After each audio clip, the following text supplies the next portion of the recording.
এখানে কিন্তু একটা গোপন সুড়ঙ্গ আছে।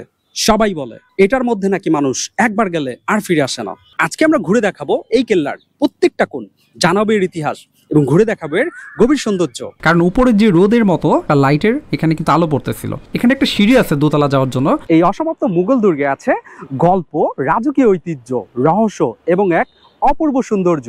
সময় চলে যায়, রাজারা হারিয়ে যায়, কিন্তু ইতিহাস থেকে যায়। দেয়ালের গায়ে গায়ে লেখা থাকে গল্প হয়ে। আপনি কি কখনো লালবাগ কেল্লা গিয়েছেন? সেই গল্পগুলো শুনেছেন?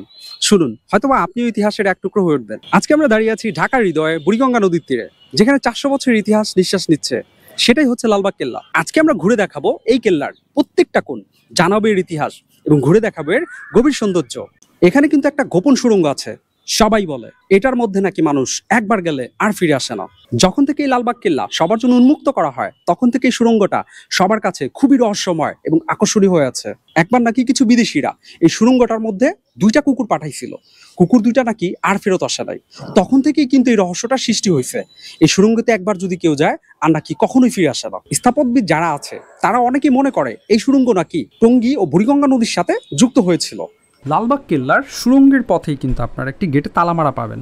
ভিতরে সুড়ঙ্গের যে দৃশ্য সেটা কিন্তু দেখতে পারবেন না। তো আমরা চেষ্টা করতেছিলাম যদি সুড়ঙ্গটার ছবিটা আপনাদেরকে দেখাইতে পারতাম, বাট এখানে যারা নিরাপত্তা কর্মী আছে তারা বলছে ভিতরে ঢোকা যাবে না, তার জন্য সুড়ঙ্গের যে প্রবেশদ্বার সেটা আমরা দেখাইতে পারিনি। লালবাগ কেল্লায় ঢোকার জন্য সর্বপ্রথম আমাদের টিকিট কাউন্টার থেকে টিকিট কেটে নিতে হবে। তো এখানে টিকিট মূল্য হচ্ছে 30 টাকা। যদি আপনি স্টুডেন্ট হয়ে থাকেন, মাধ্যমিক কিংবা উচ্চ মাধ্যমিক শিক্ষার্থী, তাহলে কিন্তু টিকিট 10 টাকা। আর যদি 10 বছরের নিচের বাচ্চা থেকে থাকে আপনার সাথে, তাহলে তার জন্য কিন্তু কোনো টিকিট প্রযোজ্য না। এখানে পরিবিবি সমাহিত আছেন। শায়েস্তা খান তার কন্যার স্মরণে এই মনোমুগ্ধকর মাজারটি নির্মাণ করেন। মার্বেল পাথর, কোষ্টি পাথর ও বিভিন্ন রং এর ফুলের পাতা সুবহিত চাকচিক্যময় টালির সাহায্যে অভ্যন্তরীণ 9টি কক্ষে অলঙ্কৃত করা হয়েছিল। লালবাগ কেল্লার প্রবেশ করলেই আপনার চোখে পড়বে একটি মনোরম বাগান। এই বাগানে হেঁটে গেলে মনে হয় যেন সময় থেমে গেছে। চারপাশে রঙিন ফুল, প্রজাপতির নৃত্য আর বাতাসে ভেসে আসা মুঘল আমলের এক অদ্ভুত গন্ধ। আমি যখন এই গেটটি দিয়ে লালবাগ কেল্লার ভিতরে প্রবেশ করলাম, আমার চোখে বিস্তৃত বাগান চোখে পড়তেছিল। আমার কাছে খুবই ভালো লাগতেছিল বাগানগুলো দেখতে।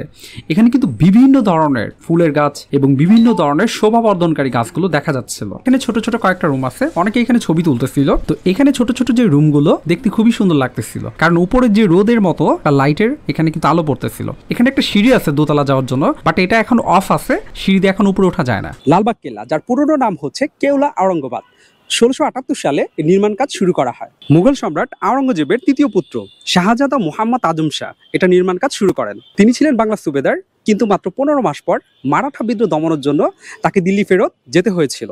তখন তিনি একটি দরবার হলের ও একটি মসজিদের নির্মাণ কাজ শেষ করতে পেরেছিল। পরে 1680 সালে সুবেদার শায়েস্তা খাঁ আবার কাজ শুরু করেন, কিন্তু 1684 সালে তার কন্যা পরিবিবি হঠাৎ করে মারা যায়। তখন তিনি এই কেল্লাটাকে অশুভ মনে করে বন্ধ করে দেন। কেল্লার ভিতরে একটি প্রাচীন ঝর্ণা একসময় এখানে ছড়ে পড়তো ঠান্ডা জলের ধারা, শুধু শরীর নয় মনও জুড়িয়ে যেত। আজ সেই ঝর্ণা থেমে গেছে, পানি নেই, শব্দ নেই, তবু ইতিহাসের নীরব সাক্ষী হয়ে দাঁড়িয়ে আছে। এখানে একটি পুরনো দিনের কামান সাজানো রয়েছে, দেখতে খুবই সুন্দর লাগতেছিল। কেল্লাটা আমার কাছে মনে হয় প্রাকৃতিক যে ফুল ফল অফুরন্ত।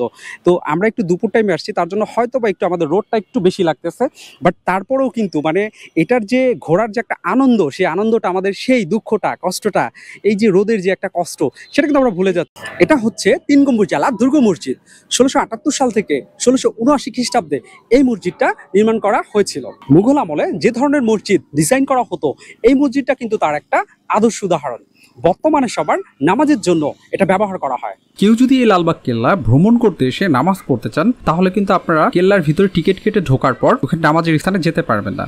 এখানে যে ব্যারিকেডটা দেখতে পাচ্ছেন, সেটা কিন্তু লালবাগ কেল্লার সেই মসজিদে যেতে হইলে টিকিট কাউন্টারের বাইরে দিয়ে যেতে হবে। লালবাগ কেল্লা শুধু একটা ঐতিহাসিক স্থান নয়, এটা মুঘল আমলের গল্প, রহস্য আর সৌন্দর্যের এক অপূর্ব মিশ্রণ। পরিবিবির সমাধি, সুড়ঙ্গের গল্প আর মুঘল স্থাপত্য, এইসব মিলিয়ে এটা ঢাকার একটা অবশ্য দেখার জায়গা। তাই আর দেরি না করে পরিবার পরিজন নিয়ে চলে আসুন এই ঐতিহাসিক দুর্গে। আর হ্যাঁ, এই ভিডিওটি যদি আপনার ভালো লেগে থাকে তাহলে লাইক দিন, শেয়ার করুন আর কমেন্ট করে বলুন আপনি লালবাগ কেল্লা সম্পর্কে কি জানতে চান।